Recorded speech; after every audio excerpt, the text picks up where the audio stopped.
Welcome to The Explainer. If you're a developer eyeing Southeast Asia's renewable energy scene, you have definitely come to the right place. Today, we're giving you a comprehensive breakdown of one of the hottest markets out there, the Philippines Green Energy Auction Program. Okay, let's just dive right in. To really get why this opportunity is so huge, you first have to understand the problem. And this chart, well, it lays it all out. Over the past 20 years or so, renewable energy has grown, sure, but it has been absolutely dwarfed by the explosion in coal power.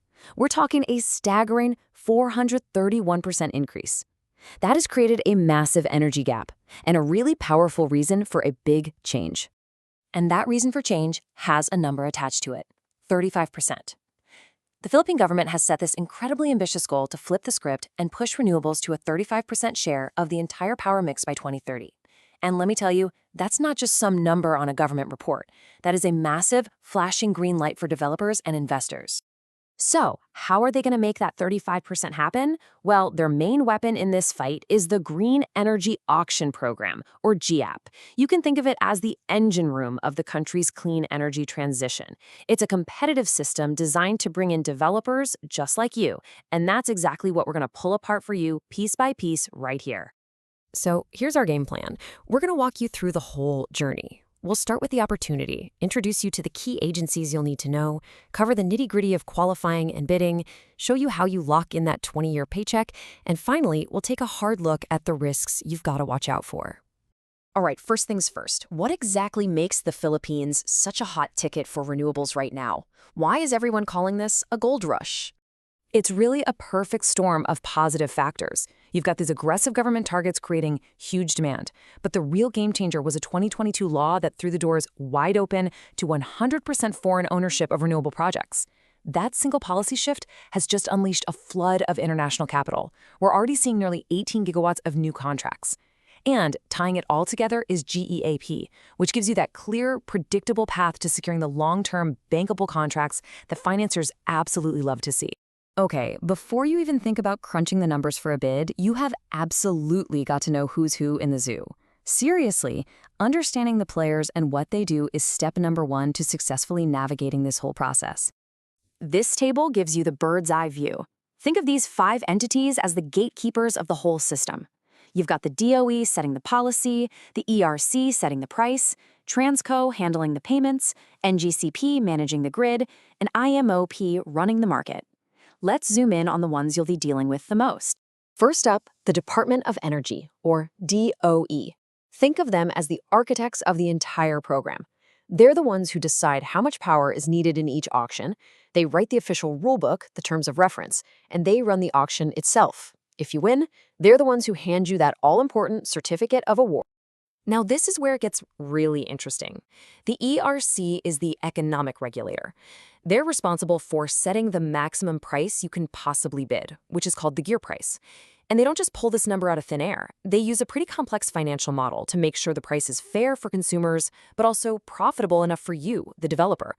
They're basically the economic referee. And here we have the entity every developer really needs to know, Transco. Let's be clear. Transco is the one who pays you. They're your paymaster. They manage the special fund that guarantees your payments, they sign that crucial 20-year payment contract with you, and they make sure that for every single kilowatt hour you generate, you get paid exactly what you bid for. 2 full decades. Okay, so you know the lay of the land. You know who you're talking to. What does it actually take to get in the game? Let's talk about how to become a qualified bidder. First things first, you can't just show up. There's a big legal hurdle you have to clear. Your project has to be officially on the books with the Department of Energy. That means you need to have already secured a renewable energy service contract for your site. This is your ticket to entry. No contract, no auction. Simple as that. All right, once you've got that official green light from the DOE, the registration process itself is pretty straightforward. You'll submit a formal letter of intent, some legal paperwork proving your rep is legit, a detailed work plan for your project, and, of course, proof that you've paid the registration fees. Now, this isn't just about paperwork. You've got to show you have some real skin in the game, and that means putting up some serious cash. You'll need a bid bond of about $18,000 for every megawatt you bid.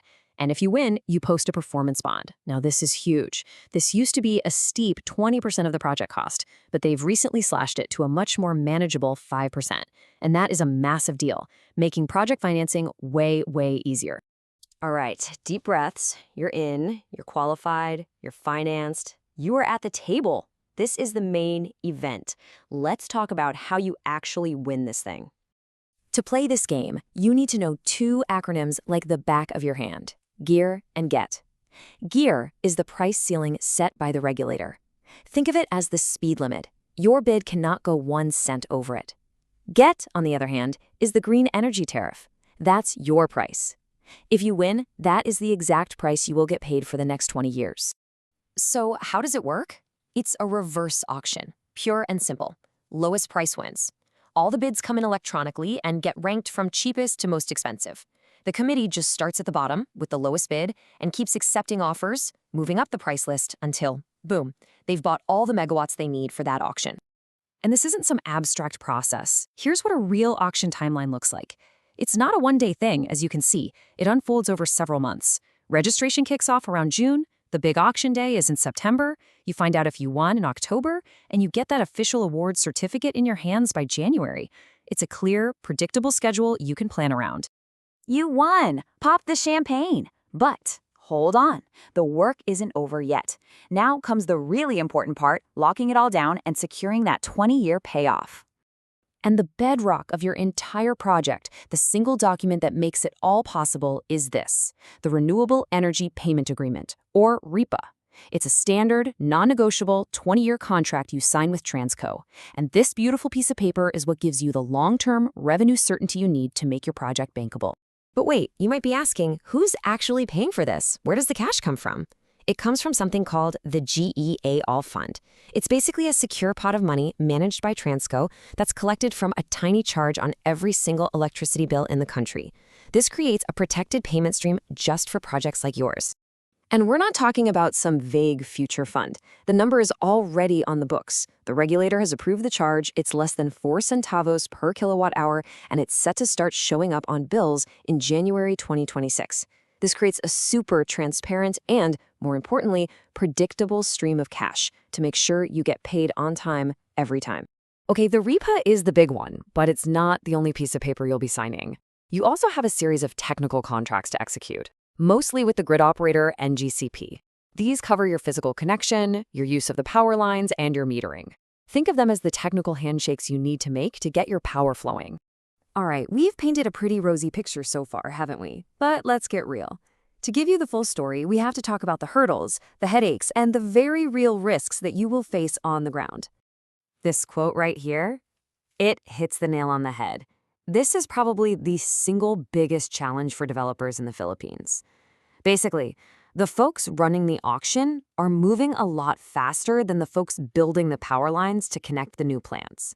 You can win an auction, but that doesn't guarantee there's a plug ready for you to connect to. And this isn't just a theoretical problem.